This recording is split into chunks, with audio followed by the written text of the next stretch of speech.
नहमदुहु व नसल्ली अला रसूलिल करीम। अस्सलाम वालेकुम दोस्तों, कैसे हैं आप सब लोग। दोस्तों,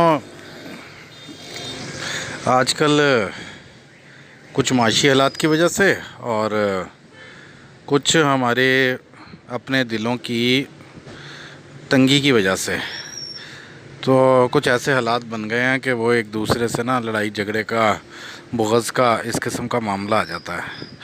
तो अब मैं एक बात ज़िक्र करना चाहूँगा, एक आयत करीमा। और अब मैं क्या हूँ, वैसे तो कोई चीज़ नहीं हूँ मैं, तो ना चीज़ भी नहीं हूँ देखा जाए तो बस जो बड़ों से बात मिल जाती है वो अर्ज़ कर देता हूँ। तो वो एक बाप के मुतल्लिक़ है कुरान पाक में, कि वो बाप की बात है कि वो बाप अपने बच्चों से कुछ कहता है।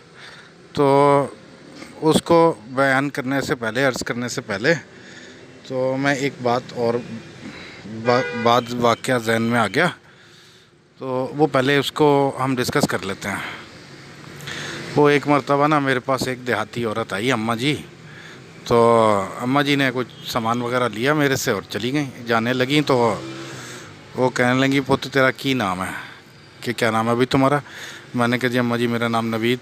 अच्छा पुत्र, जेड़ी तेरी माँ है ना वो हज्जा करे नमाज़ां पढ़े।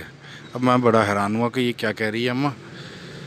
तो फिर उसने जब ये बात, अब उसने कोई बताया नहीं कि उसने ये बात क्यों की है, लेकिन फिर उसने अपने बेटे के मुतल्लिक़ बताया दोस्तों।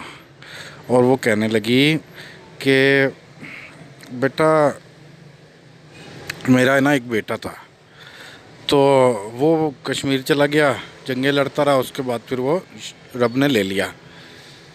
तो अब मुझे बात समझ में आई कि ये क्यों कह रही थी कि तेरी जो माँ है वो क्यों हज्जें करे और क्यों नमाज़ें पढ़े। अब शहीद के वालिदैन तो फ़ख्र से बताते हैं, वो अम्मा बड़े फ़ख्र से बता रही थी कि मेरा बेटा शहीद हुआ है, लेकिन आखिर माँ है तो कोई आंसू तो फिर भी आ ही जाते हैं ना। तो ये तो होती है दोस्तों, माँ होती है ये। और अब आते हैं हम वो कुरान पाक की बात की तरफ, जो बाप अपने बच्चों से कह रहा है। तो वो टोटल थे 11। एक तो आप सब लोग जानते हैं कि मिस्र के बादशाह थे, और पीछे रह गए 11 इसराइल हज़रत याकूब अलैहिस्सलाम।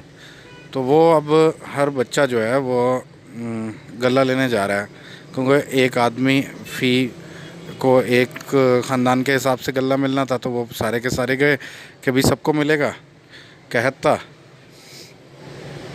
तो अब क्या होता है कि जाते जाते वो बाप जो है वो अपने बच्चों को देखते हैं, वो कहते हैं ये तो बड़े खूबसूरत नौजवान सारे के सारे, और फिर इकट्ठे, और फिर नबी के बेटे हैं, ये भी सब जानते हैं, हज़रत इब्राहीम अलैहिस्सलाम के पड़पोते हैं ये सारे के सारे।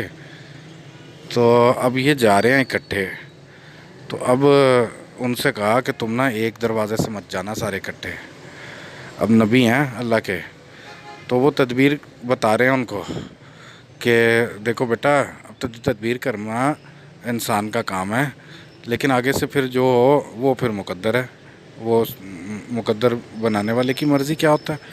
लेकिन वो क्या कहते हैं कि भाई देखो बच्चों, तुम ना एक दरवाज़े से मत दाखिल होना, शहर के अलग अलग दरवाज़ों से दाखिल होना।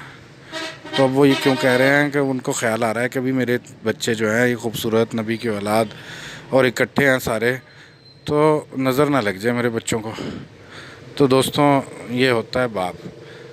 तो अल्लाह ताला से दुआ करते हैं कि अल्लाह ताला इस आयत करीमा की बरकत से हमारे दिलों से कदूरतों को निकाल दे।